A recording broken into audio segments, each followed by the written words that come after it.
Head noored, kõigepealt suur tänu, et olete mind kutsunud.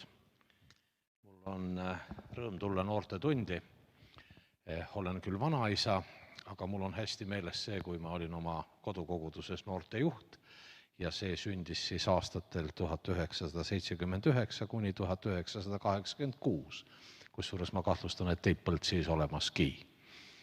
Aga tänaseks on see juba ajalugu, küll aga ma olen alati südamest kaasa elanud noortetööle, noortele ja mul on ka nii hea meel, tahtsin öelda, et näha nii mitmeid siin, aga tegelikult ma ei näe, sest need prožektorid paistavad mulle silma. Aga see selleks ja teema on siis elu kitsam tähendus, mis on niisugune natukene filosoofiline teema, aga ta on ka väga praktiline. Ja ma keeran ennast natukene teisipidi, siis mul läheb kirjutamine nii-öelda tuleb peri kätt. Ja kui me sellest tähendusest räägime, siis ega mina ei taha väga seda inglise keelt suhu võtta, aga võib-olla asja selguse pärast võiks siiski ära nimetada. Mida ma siis tahan teha? Ma räägin natukene tähendusest või mõttest üldse. Aga see sõna, millest me räägime, inglise keeles on natukene lihtsam. Miks inglise keeles? Ma olen erialal psühholoog ja seal kõik asjad juba kogu elu läheb. Tahad või ei taha, läheb ingliskeelseks. On olemas siis niisugune sõna nagu meaning. Ja eesti keeles sõltuvalt kontekstist võib see tähendada erinevaid asju. Mõte, mis on selle mõte, ja teine, mida see meaning tähendab, ongi siis sõna tähendus, mis on rohkem niisugune seletamise mõiste, eks ole. No, meie kõnepruugis oma laste käest ma kuulen ka seda asja, mõttetu mees. Kui lapsed koolis käisid, siis ühega nendest me rääkisime, täna on õpetajate päev, Meeri juhtis tähelepanu, ajalugu mõttetu, saksa keel mõttetu, ühesõnaga, ma ütlesin, aga tee siis nagu niisugune lühem nimekiri nendest, mis on mõttekas siis, või mõni asi mõttekas ka on, mis käid seal siis. Ja me jõudsime järeldusele, et matemaatika ja kehaline kasvatus on ainukesed mõistlikud asjad, ülejäänud mõttetuseks. No, raske värk, eks ole. Ja võt nüüd me psühholoogiliselt olemegi selle koha peal, et see mõtte küsimus on väga, väga tõsine küsimus. Me võime küsida ka, et mis selle noorte täiskasvanute, kuidas on koosviibimine või teenistus või tund või mis asi see meil siin täna on, aga mis selle mõte on, eks ole. Ja kui sellel on mingi mõte, siis on väga hästi. Aga seda, kui me peame tegema elus midagi, millel mõtet ei ole, on väga raske. Mulle tuleb meelde praegu üks suur vene kirjanik Dostojevski, tema kirjutas, ta on palju kirjutanud, aga ühte tema raamatut ma lugesin Kirjad surnud majast. See ei ole tema niisugune tippteos, aga seal ta siis räägib oma vangilaagri kogemusest ja nendest raskustest, mis olid seal. Ja ütlesid, et tal oli kaks asja kõige raskemad. Esiteks oli see, et ta ei saanud olla aastaid üksinda, ta oli kogu aeg kellegagi koos. Ja teine ütles, et suretas mõttetu töö. Ja see mõttetu töö seisnes siis selles, et kuna vangil peab olema tööd teha ja tal ei tohi olla igav, siis neid pandi lauavirna laduma ühele poole aeda ja teisele poole aeda. Üks grupp vange ladus nad ühe sõnaga paremalt vasakule, teine tuli järgmine päev ladus vasakult paremale ja kolmandal päev seesama grupp ladus nad jälle tagasi, eks ole. Ja ütles, et vaat see, millel mõtet ei ole, et see on väga raske. Nüüd mõtte teema on, ma arvan, usuline teema, aga see on ka niisuguse kitsa tähenduse teema elu argises mõttes. Ja teeme siia siis nüüd ühe niisuguse tegelase. Tema on meie peakangelane. Mõte on siis selles, et mõte on alati seotud inimesega.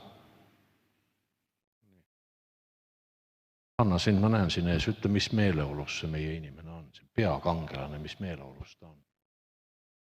või mis meelestada võiks olla, siis ma joonistan talle suu sellise. Mõtlik, jah.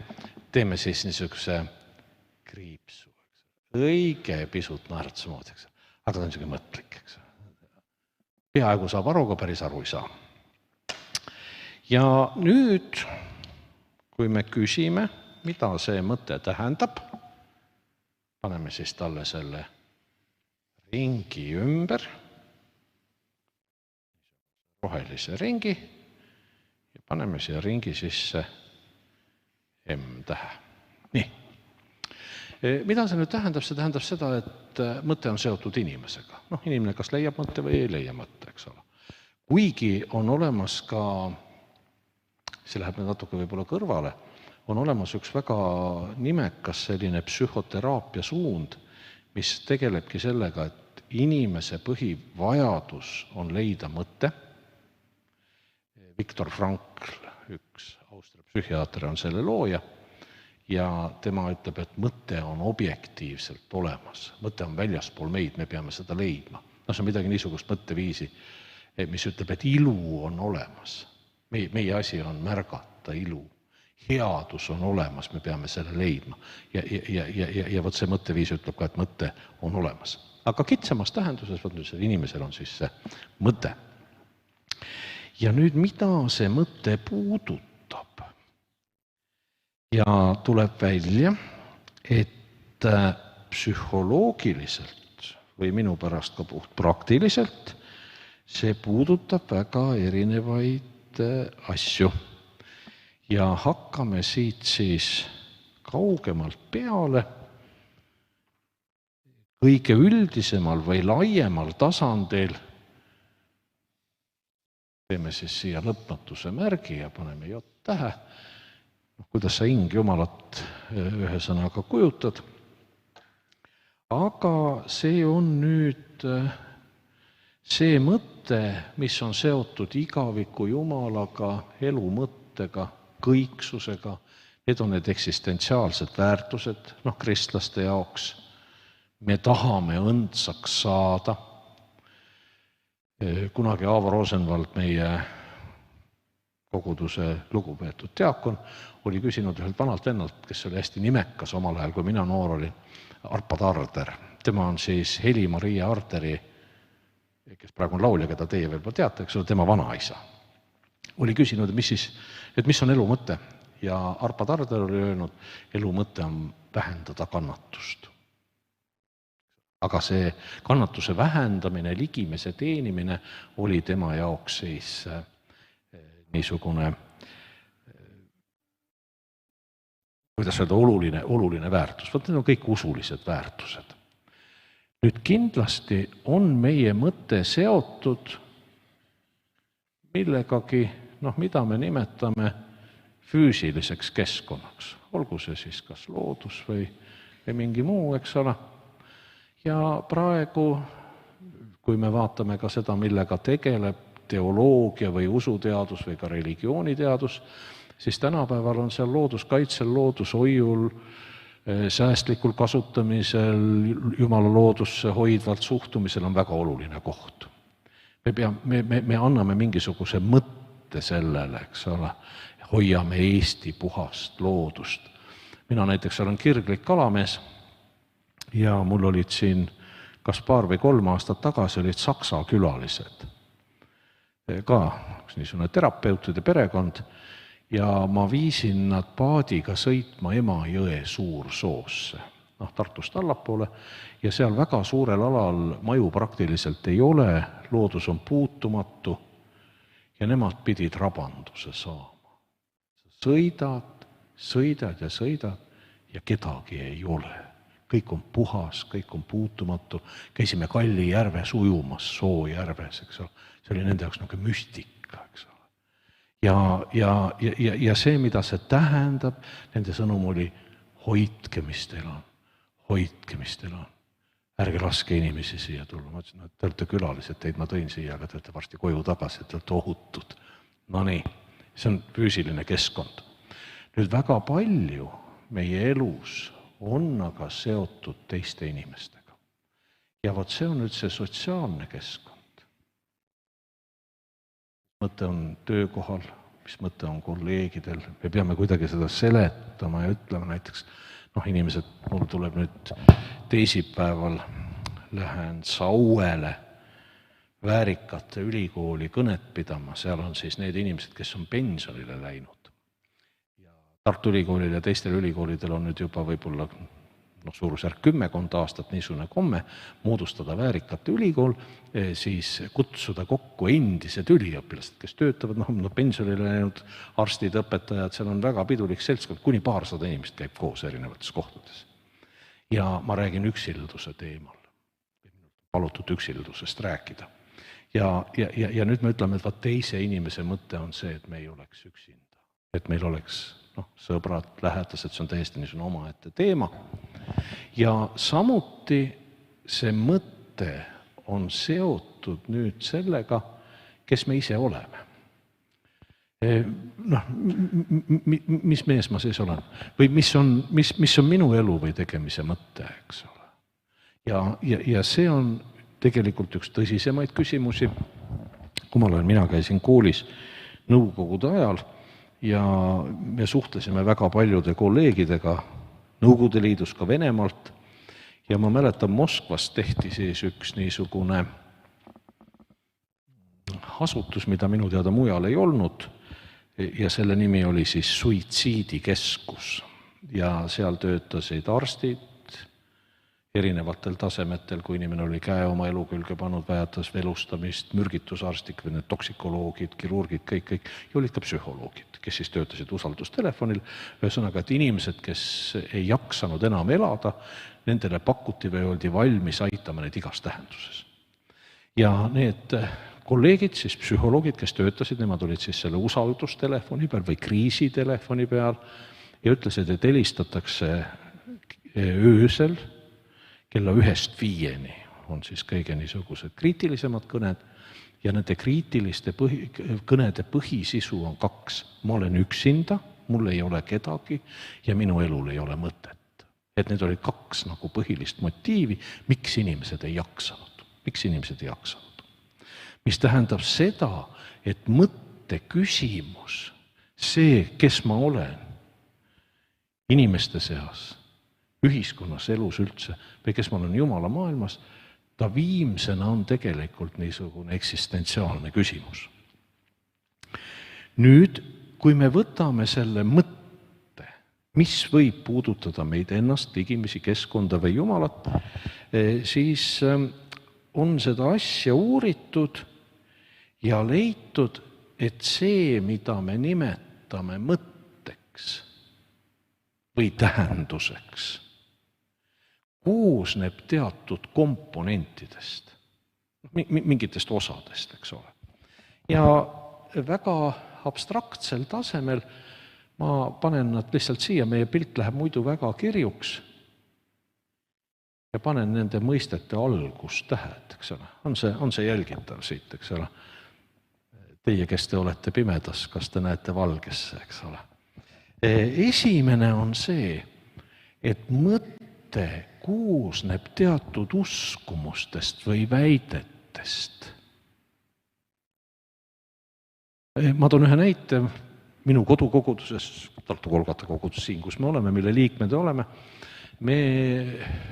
Ma arvan, et ma olen Kolgata koguduse patrioot. Ja sinna nüüd hulk aega tagasi see inimene, kellega ma rääkisin, see oli vanem inimene, täna ta on juba igavikus.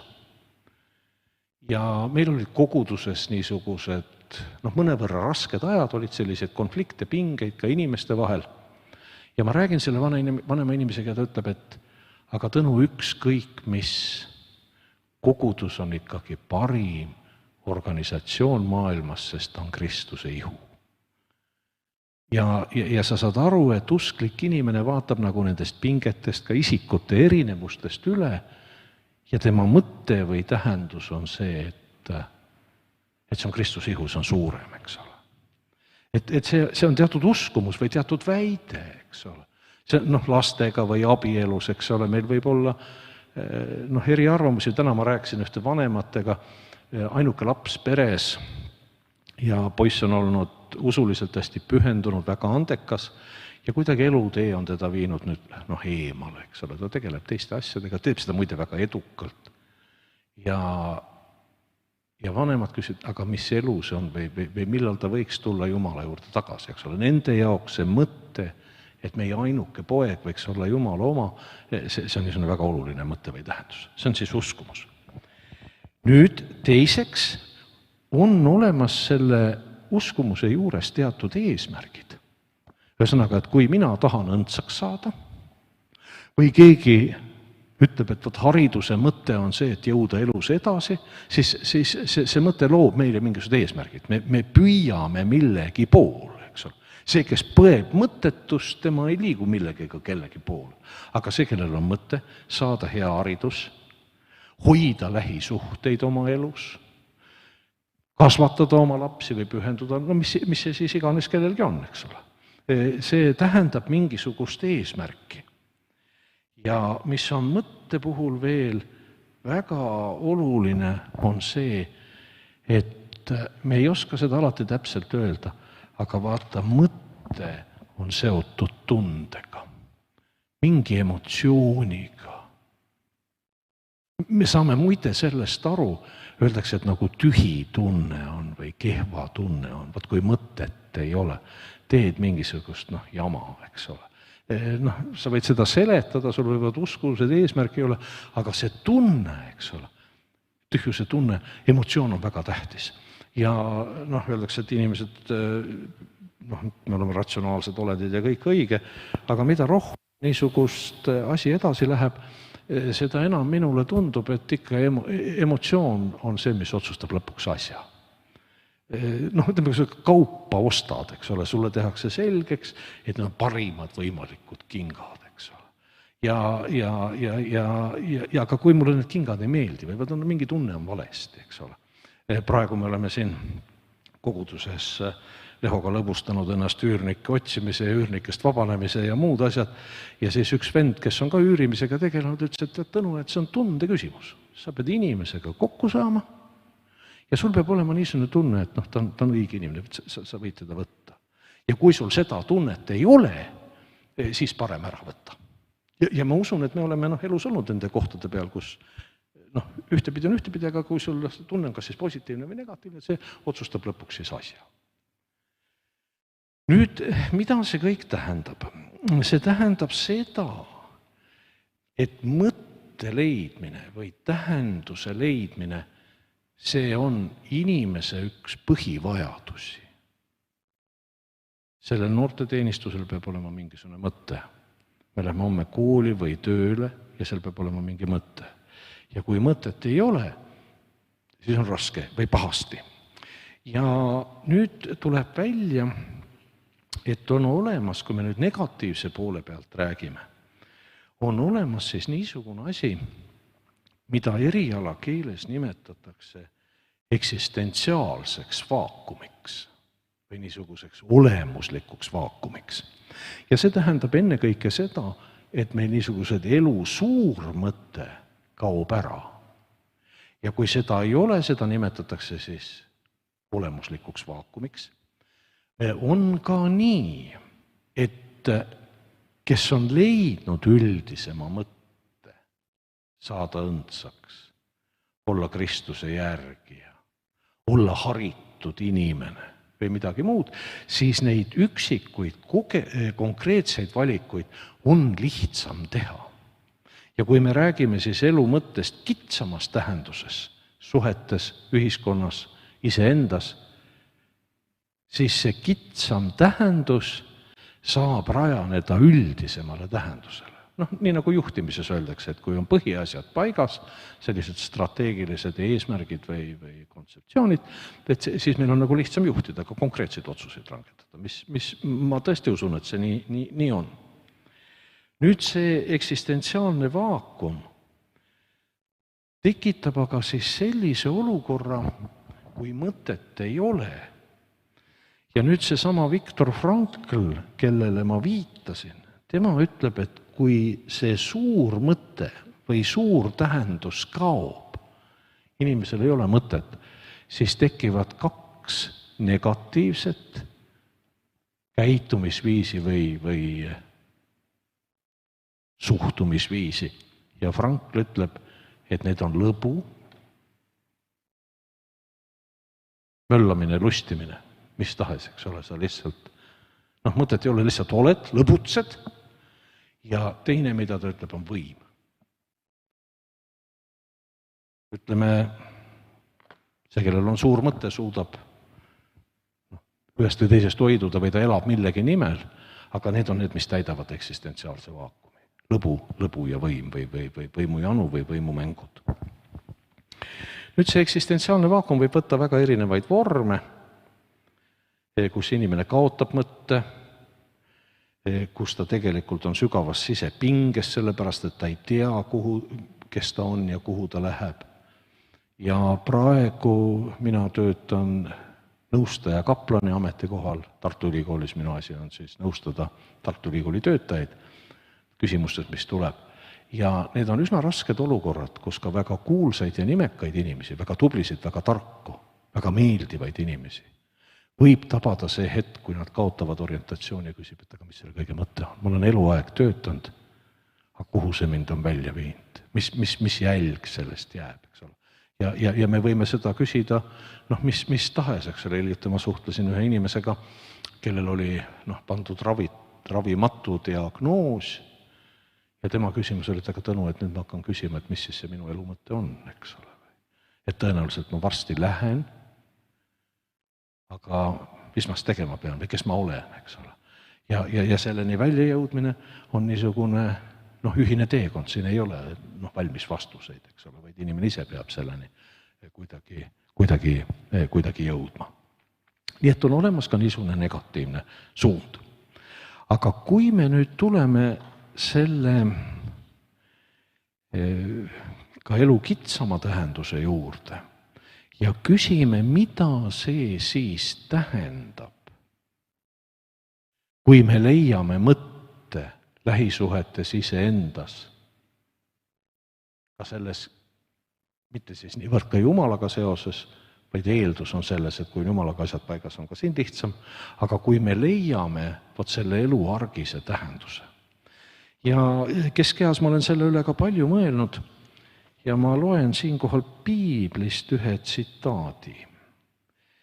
Ja see on esimese Moosese raamatu 17. Ma nüüd ei saagi öelda, kus ta on. Ta ei ole 17. Ta võib olla esimesest peatükist. Peatüki number on kirja panemata, peaks olema esimene peatükk, kui ma õigesti tean. Ja Jumal lõi inimese oma näo järgi. Jumala näo järgi lõi ta tema. Ta lõi tema meheks ja naiseks.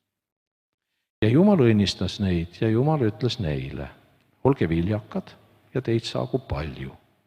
Täitke maa ja alistage see enesele ja valitsege kalade üle meres, lindude üle taeval ja kõigi loomade üle, kes maa peal liiguvad. Kui me nüüd küsime, mida siis Jumal ütles, või kui me ütleme, et inimeseks olemise mõte on täita Jumala tahet, siis see põhisõnum oli ela oma argielu. Korralda elu siin maa peal. Ja vot keskealise inimesena ma näen seda nagu väga eredalt. On inimesi, kes võib-olla ei ole tõusnud väliselt kusagile kõrgele oksale, ei paista silma, aga kelles on teatud elurõõm, kellele Jumal on andnud perre lapsed, need on saanud hariduse, on loonud oma pered ja kuidagi elu läheb edasi. Elu läheb lihtsalt edasi. Ja vot see on see elu kitsam tähendus, kui me suudame ja saame nagu väärtustada või näha seda asja nagu kõige lihtsamas võtmes ja tabada selles ära Jumala õnnistuse. Vot ongi hästi. Ja võib-olla me sellest saame aru siis, kui me näeme purunenud elude vilju ka oma töös nõustaja kaplanina. Inimeste probleemid võivad olla väga tõsised, väga raskesti lahendatavad. Ja kui me läheme siis ajas tagasi, et kust need jamad tulid, siis põhjus on kusagil kellegi väärotsus. Keegi on teinud vea. Keegi on põhimõtteliselt võtnud asja lõdvalt seal, kus oleks pidanud kohusetundlikult käituma. Või mis tahes, kuskil on mingi viga. Ja nüüd, mida see tähendab? See tähendab, et kui sellised lihtsad, argised asjad on paigas, kui me suudame ka lihtsaid nii-öelda nagu otsuseid väärtustada või neid õigesti teha, siis see ongi õnnistuse tee. Ma mäletan kunagi, et kui ma see noortejuht olin, siis oli ka, siis aeg nii kiire ei olnud kui praegu. Minu arust see, mida inimesed praegu või ka meie elame hullumaja, eks ole, see rööprähklemine või multitasking, see on niisugune nagu moehaigus, eks ole. Ja me kõik tunneme seda, see puudutab, ma usun, meid kõiki ühes või teises tähenduses. Aega ei ole, tegelikult teha on vaja rohkem, kui me jõuame, eks ole, kiire on ja nii edasi, nii edasi, nii edasi. Ja see sama vanem õde, kellega me rääkisime, veel pool viitasin, tema ütles, Tõnu, sina oled üliõpilane ja sinu asi kristlasena on õppida ülikoolis hästi. Ära võtta endale koguduses või kuskil mujal rohkem, kui sa jõuad, tõsi, ma olin noortejuht ja mingit aega läks päris kenasti. Mingist hetkest ei läinud enam kenasti, see oli siis, kui ma abiellusin. Ja siis ma kaotasin huvi noorte töö vastu, midagi siin sama, siin on noorte täiskasvanud asjad, tulid hoopis teised, kuskilt siis ilmus see lapsukene esimene ja nii need värgid käisid, eks ole, vedru käis maha, aga see mõte, et sinu mõte kristlasena on õppida, see ongi see argine mõte. Ja ma arvan seda, et niisugune mõtte või tähenduse leidmine ka argises asjas, nendes suhetes, selles keskkonnas, kus me elame, see on rikkus omaette.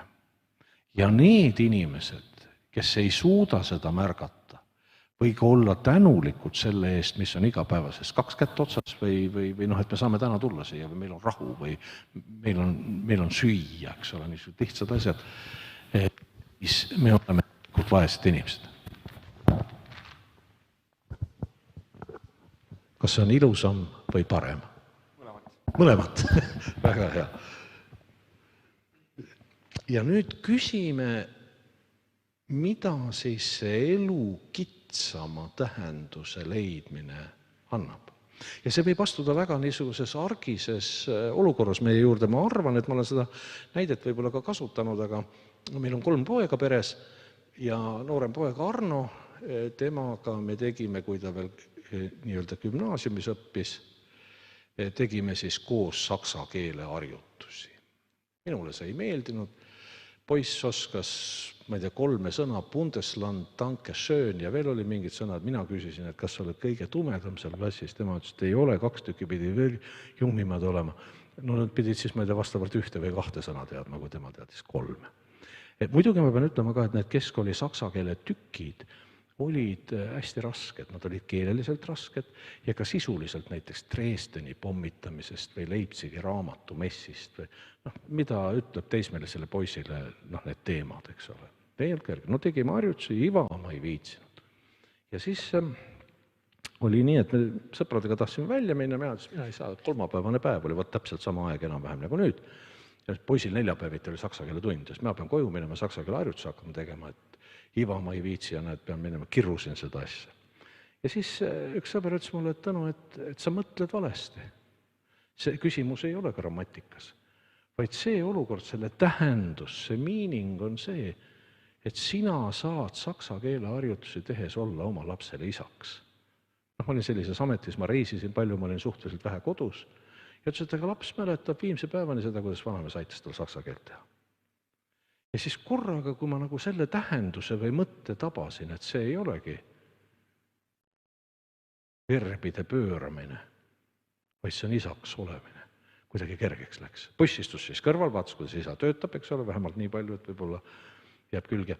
Ja läbi me vedasime, muidugi õnn äratas mulle nüüd tänasest arvates umbes 3 aastat tagasi, seesama gümnaasium tellis minult konfliktide juhtimise koolituse, suhtlemispsühholoogia koolituse ja mul oli võimalik väärikat prouat saksa keele õpetajat tänada nende 4 eest, mille ta mulle poisi gümnaasiumi ajal pani. Daam naeratas mõistvalt ja olime kuidagi väga sõbralikud olime ja minu jaoks oli see nagu revanš, ma sain nagu õiglusvõidutses, ka päike paistis minu peale lõpuks, eks ole. Aga mida ma tahan öelda on see, et kui sa elad ühes maailmas, kus on see Dresdeni pommitamine ja verbide pööramine, siis on see üks maailm. aga kui sa elad selles maailmas, kus see mõte või tähendus on isaks olemine, siis on see teine maailm. Ja ma usun seda, et ka nendes niisugustes väga argistes asjades, ka nendes valikutes, mis meil elus tuleb teha, ka otsida niisugust järjest suuremat mõtet. Ja ma arvan, et isaks olemine on jumalik vastutus. Et mida suurem see mõte või tähendus on, seda parem meile. Ja nüüd psühholoogia ütleb, et siin on ka teatud tulemused sellele. Öeldakse, et need inimesed, kes on mõtte leidnud, tulevad kriisidega paremini toime. Mõttetuse põdejatel, praegu meil on kriitiline aeg, keegi ei tea, mis homme saab, eks ole. Mõttetuse põdejatel on see raske, mõtte leidnutel on see kergem. Tulevad paremini kriisidega toime. Tuleb välja, et need inimesed, kellel on mõte ja tähendus paigas, on füüsiliselt ja vaimselt tervemad. Kestavad paremini. Siin on ka puht niisugune füsioloogiline seletus, eks ole, sama stressihormoon, mis meil neerupealsetest eritub, eks ole. Kui inimene on stressis, kogu kere ja hing ja vaim ja vaiguks, aga sellel on mõte paigas, tunneb seda ennast paremini. Ja ka need inimesed, kes on mõtte leidnud, tunnevad rohkem positiivseid emotsioone. Ja see on psühholoogiline tõsiasi, et need inimesed, kes tunnevad positiivseid emotsioone, on ka õnnelikumad inimesed. Seepärast, kui nüüd püüda seda kokku võtta, mida see siis tähendab? See tähendabki, et mõttel on väga erinevad tasandid, aga selleks, et kitsamat mõtet mõista, meil on lihtsam, kui meil on ka see lai mõiste Jumalaga paigas, aga rikkad on need, kes suudavad leida selle kitsa mõtte või kitsa tähenduse selles argises asjas. Ja võib-olla see tänane noortetund ei ole ka mitte kella 7-8 pingis istumine, vaid sellel võib olla hoopis mingi suurem mõte. Kusagile välja või mujale, kus või mis see kellelgi on, see on juba siis teie enda otsustamise asi. Ime on sündinud, Tõnu Lehtsaare jutt on lõppenud.